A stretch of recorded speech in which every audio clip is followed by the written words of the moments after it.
heads south to harden his pact of softening steel. From the Brenner Pass, which links Germany and Italy through the Alps, his official train races to Rome for a high meeting of state.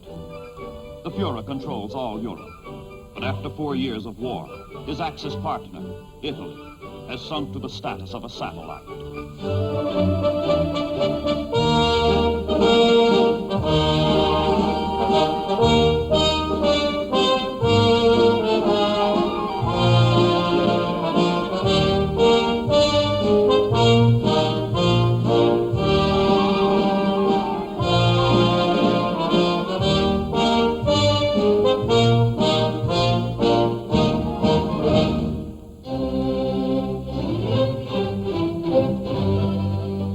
Italy's dictator, Mussolini, and Italy's king, Victor Emmanuel III, greet their German overlord. All Rome is on dress parade, but behind the props of the black-shirted fascists, it is the brown-shirted Nazis who call the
that was Rome, debased, mocked, to make an Axis holiday.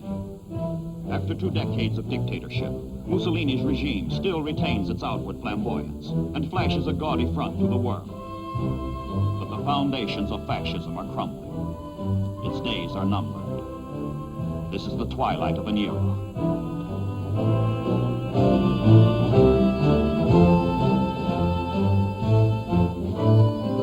Across the blue waters of the Mediterranean, on the hot sands of newly won North Africa, Allied commanders dream, plan, perfect the design which will bring the Axis to its knees and bring Allied soldiers to the continent of Europe. Sicily is the stepping stone. General Montgomery will command the British troops, General Patton the Americans. The greatest convoy yet organized, almost 3,000 ships and landing craft, from ports stretched all the way east to Suez, all the way west to Gibraltar, will deliver the punch on which hangs the fate of the Italian Empire. In July 1943, the convoy puts to sea under the scrutiny of His Majesty, King George VI.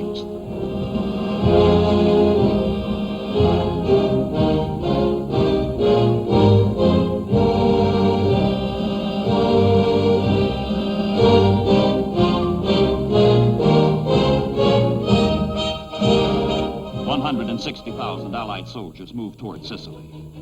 No enemy action challenges the passage of the ships, but another and more awful hazard intervenes. In the path of the smooth sailing convoy, a storm is making up. Unseasonable, unpredictable, threatening weather. It is too late to turn back. Land-loving troops sail into the tempest.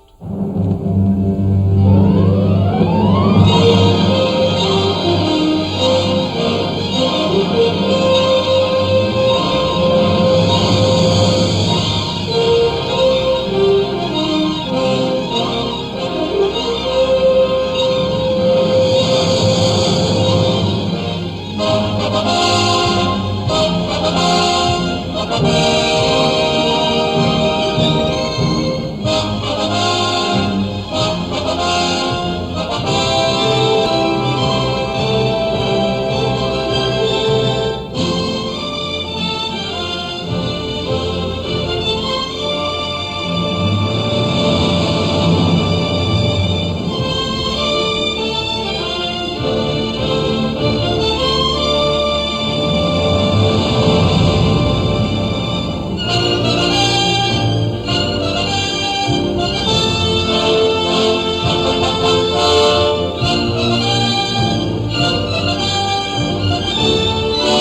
Sicily.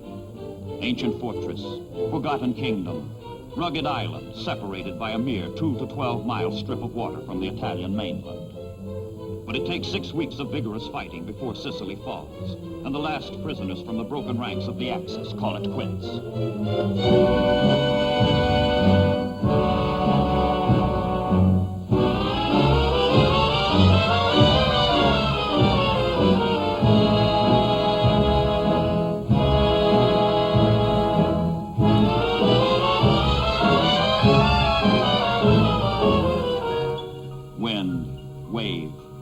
Ignore man's war. Again, nature lashes the Allied sailors, this time carrying Axis prisoners back to North Africa. Allied ships may founder, but of greater significance, fascism itself has foundered.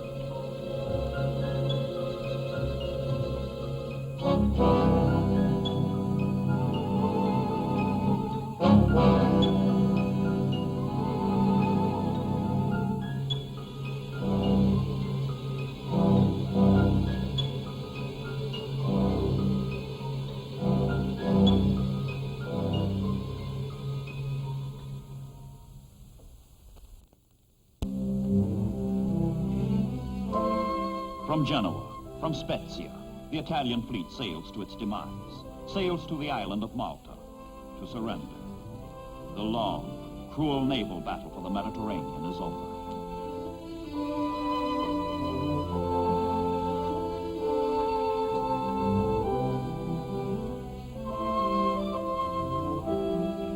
Tiny Malta, which has endured the worst of Axis lashings, ironically becomes the scene of Axis dissolution. It is September 1943. Italy signs an armistice. Mussolini has fallen. His successor, Field Marshal Badoglio, brings Italy over to the Allied side.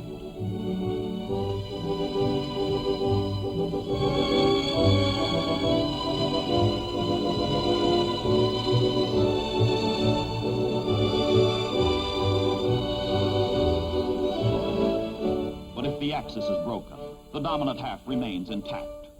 The Germans turn Italy into an occupied country. Mussolini and his fascists are now the slaves of Hitler and his Nazis. From France and from the Balkans, the Germans send fresh troops into their new province of Italy. Their high command has calculated correctly. The next Allied blow will fall in the Gulf of Salerno, 185 miles northeast of Sicily, on the Italian coast.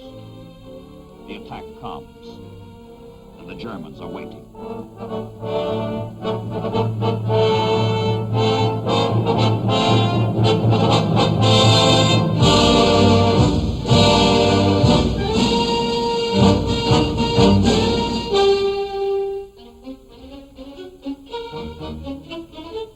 September 9th, 1943, exactly 4 years after the beginning of World War II. The United States Fifth Army and the British 10th Corps hit the Italian mainland, knocked the first hole into the fortress of Europe. Salerno is only 40 miles south of Naples, the greatest port in southern Europe. That is what the Allies are after. But first they must slug it out with the Germans. The Gulf of Salerno becomes the Gulf of Despair.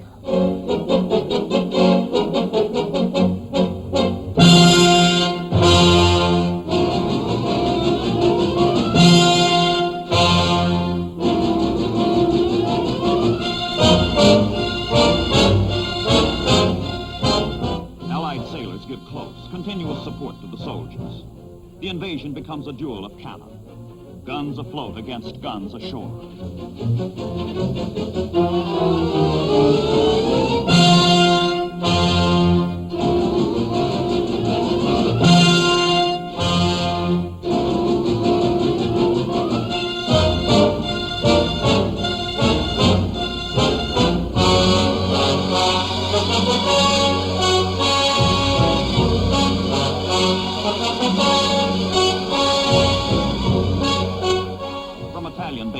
The German Luftwaffe throws everything it has against the invaders, hoping to smash the landings and pin down the Allies south of Naples. The beachhead, the Italian campaign, hovers in the balance.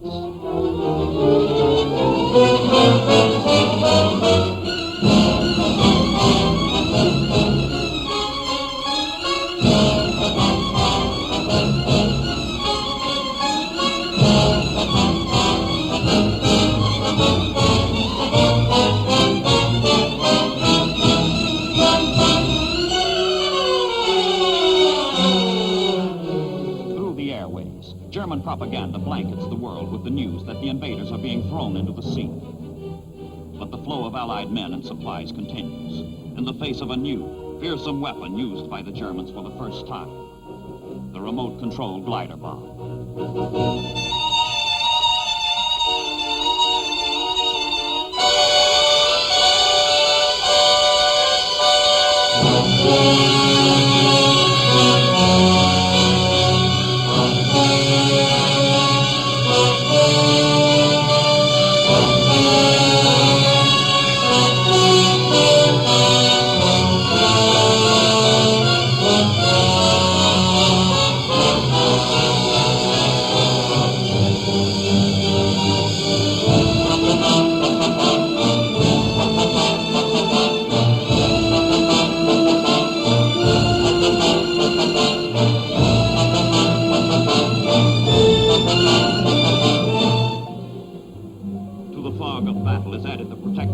Destroyers' smoke screens. Survival on the beachhead rests on survival of the ships that support it.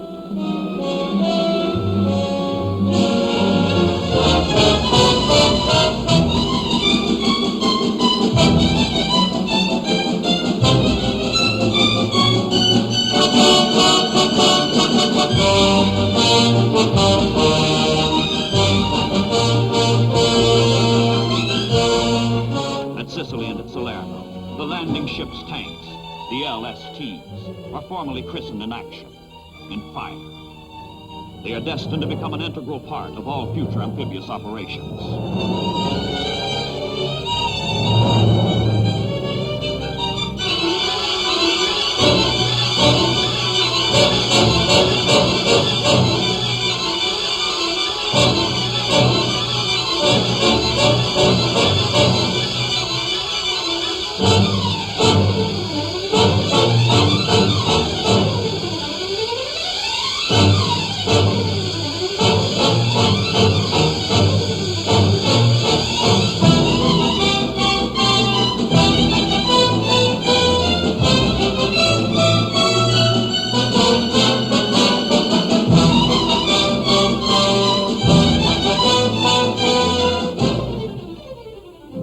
Launched their crucial counterattack, delivered with all the skill and fury that have made Hitler's legions the terror of Europe. The Allies are almost split in two, almost driven off the beaches. Almost.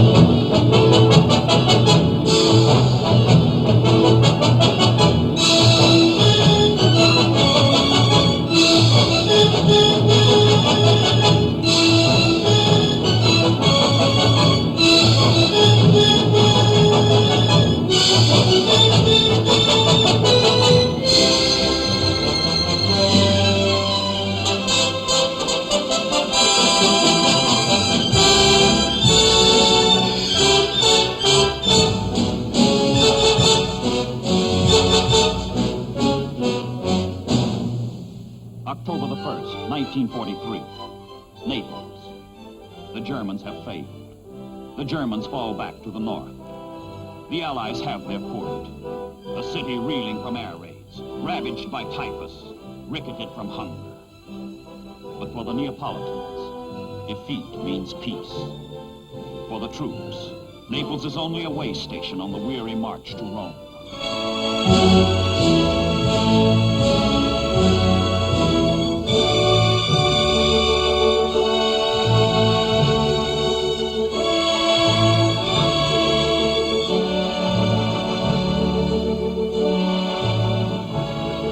Vedi Napoli e poi muori.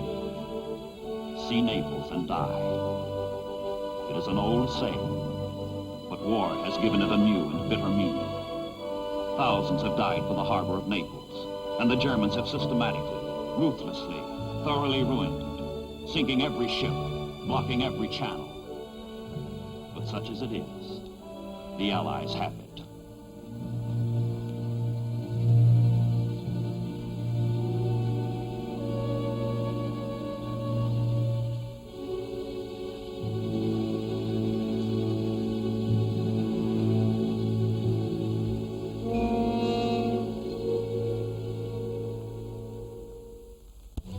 greatest salvage feats in the annals of war is performed by Allied engineers in the Bay of Naples. Within a fortnight, the harbor is operating. Within a month, 50 hulks are raised and the port is clear. Clear to receive the avalanche of supplies needed to sustain and broaden the Italian campaign. Naples is the reward for the ordeal of Salerno.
The Germans stand entrenched, immovable, and the campaign becomes a bloody, futile stalemate.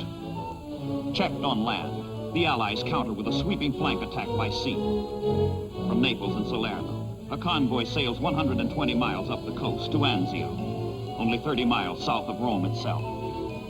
The Americans call it an end run. The British call it a cat claw. 50,000 troops are put ashore behind the flabbergasted Germans.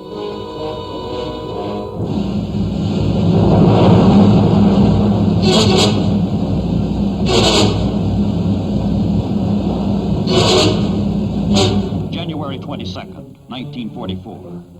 The initial landings are unopposed, but Allied success is checked by Allied error. Instead of swift exploitation and immediate breakout, the invaders dig in, giving the Germans time to rally their defenses, time to isolate, imprison the beachhead in a perimeter of steel. The hell of Salerno pales before Anzio's inferno.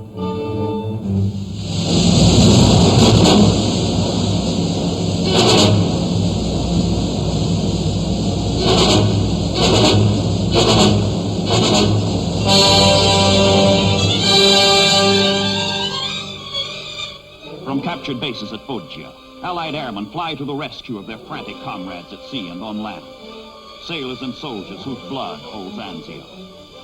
And from the Balkans, the Germans bring in more planes to slaughter the precarious invaders.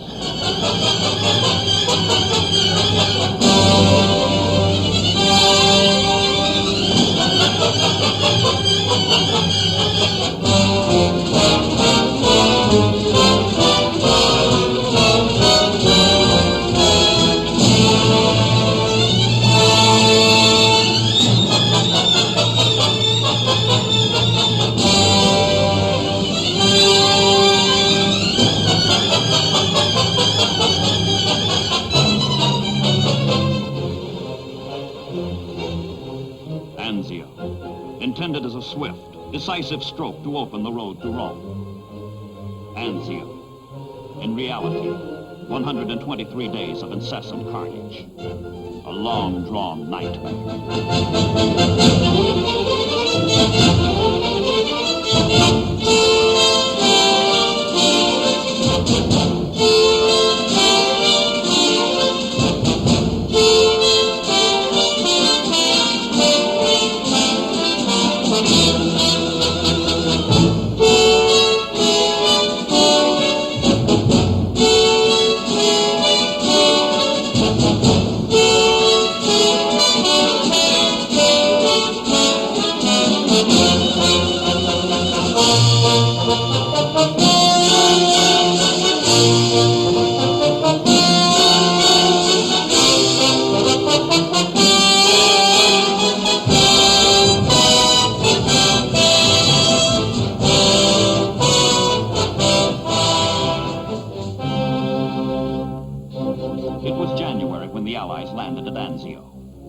It is May when the Germans collapse.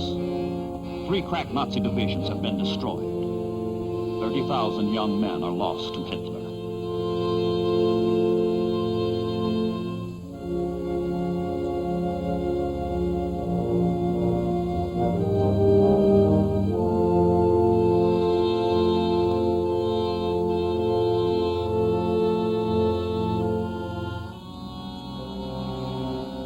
In from the coast and up from the south, the Allied armies stream together, forming a swelling, flowing tide whose billows are lashed by victory. The march begins. The march to Rome.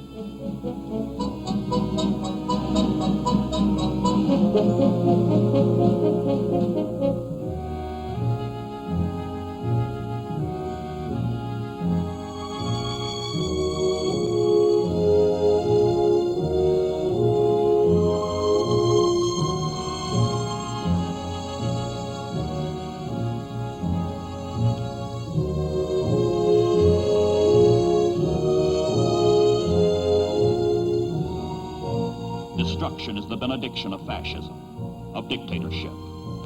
In Italy, Hitler has been compelled to squander and disperse his forces, weakening his Russian front, sapping the strength needed to oppose impending Allied landings in France. The price paid by the Allies on the Italian front today will be refunded in France and Russia tomorrow. And Mussolini, he and his age pass into history.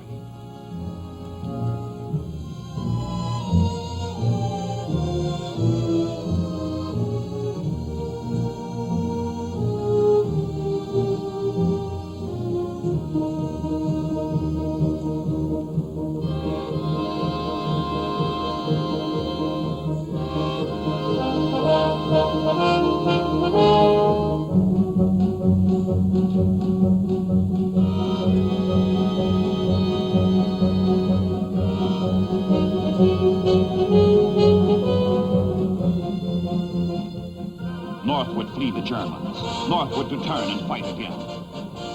But Rome is free, free again.